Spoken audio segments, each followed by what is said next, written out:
Hello everyone. तो आज आसतु प्रस्तुत करवा गोटे सुंदर बेलपणा। बेल को ये प्रथम भांगी नहीं देखो केते सुंदर भाव में बेलटी पाची आ बास्ना पूरा महकई दूसरा पूरा घरटा एत बास्ना थिला जे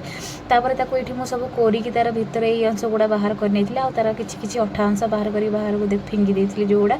तापर ये किसी पानी से मिसई नहीं तार ये खदा अंश गुड़ा को बाहर कर खदा अंश गुड़ा को देखते चिपुड़ी केमती बाहर करे खदा अंश देखो बाहरी पड़ा तार एतिकी रस ही बाहर पुणी से किसी खदड़ा अंश रही तो ताको मुझे आउ थे छाणी नहीं बहुत भल भाव में देखो एमती प्यूरी टाइप पूरा बाहर पूरा मानते रसटा प्यूर रसटा ये आप पानी किसी आड करेंगे आपण अनुसार के कम पतला कि मोटा पीबे पणा ता अनुसार नड़िया कर तो निहाती पकेबे जो पणार टेस्ट अधिक गोलमरीच गुजराती गुंड निश्चय पकेबे जदि आपको पसंद न पकई पारे क्या बेलर फ्लेवर बास्नाटा भी बहुत अधिक तापर देखो लुक किसी पणार एमती देखा जाता तो लाइक शेयर सब्सक्राइब निश्चय करिए। जय जगन्नाथ।